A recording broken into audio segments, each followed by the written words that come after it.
Assalamualaikum warahmatullahi wabarakatuh. Saya akan menjelaskan tentang sejarah Islam. Agama Islam adalah agama samawi atau agama langit yang dibawa oleh Rasulullah Shallallahu Alaihi Wasallam atas perintah Allah Subhanahu Wa Taala. Kata Islam sendiri berasal dari kata bahasa Arab, yaitu aslama yang berarti selamat, sejahtera atau berserah diri.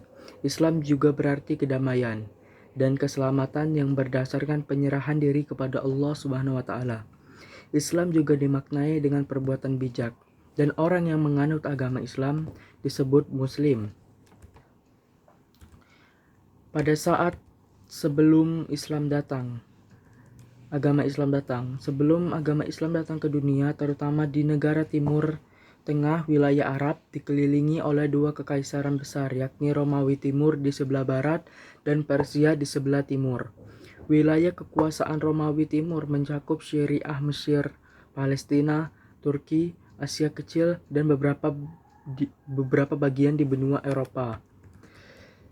Pada saat agama Islam belum muncul di dunia, agama Kristen adalah agama besar yang saat itu berkembang di daerah kekuasaan Romawi dan Kaisar Konstantin. Dan pada saat kedatangan Islam, masa kedatangan Islam diawali dengan lahirnya Nabi Muhammad SAW, Nabi akhir zaman, dan selanjutnya beliau menyampaikan Islam ke seluruh kaum Arab setelah Allah Subhanahu wa taala mengangkatnya menjadi rasul.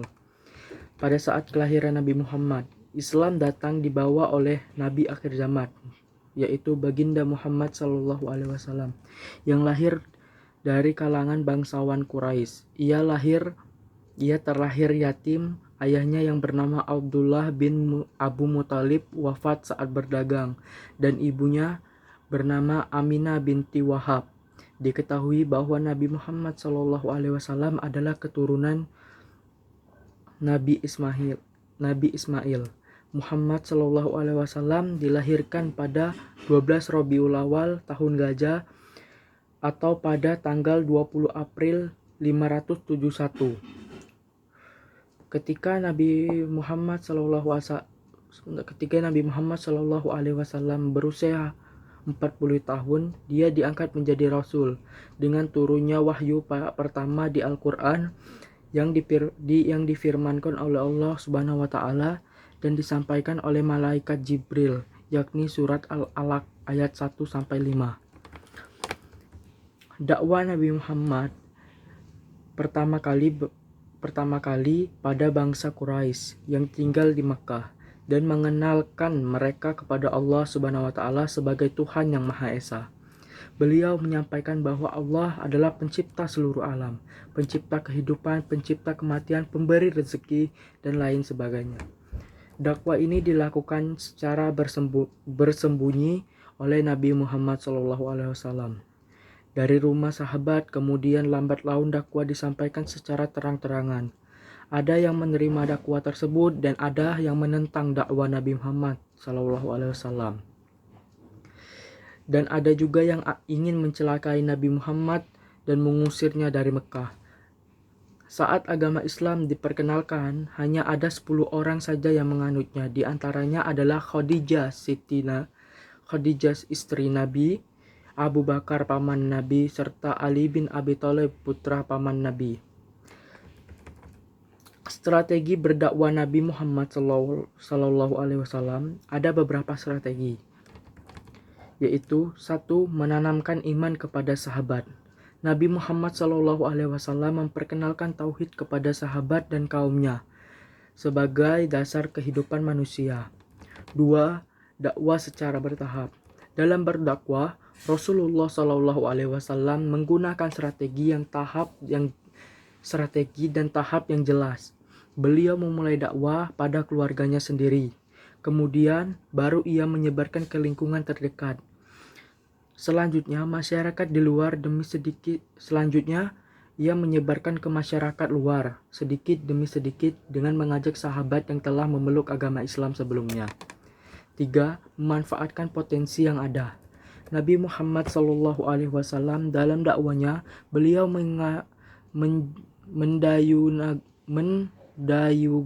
menggunakan segala dalam strategi dakwah Nabi Muhammad SAW, ia menggunakan segala potensi manusia yang ada dengan cara yang efektif.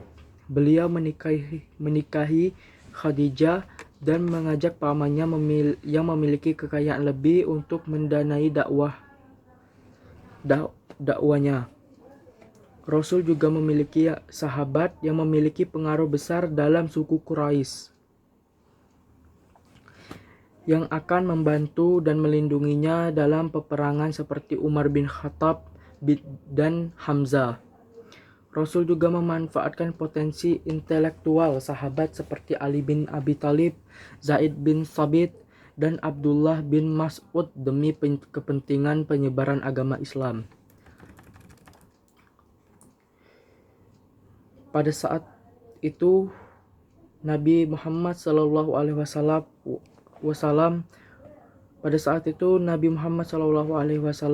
wafat, maka beliau digantikan oleh pemimpin yang bukan nabi melainkan khalifah.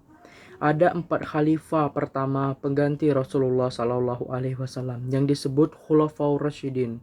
Mereka adalah sahabat terdekat Nabi Muhammad SAW, yaitu yang pertama ada Abu Bakar As-Siddiq, yang kedua ada Umar bin Khattab, kemudian Utsman bin Affan dan Ali bin Abi Thalib.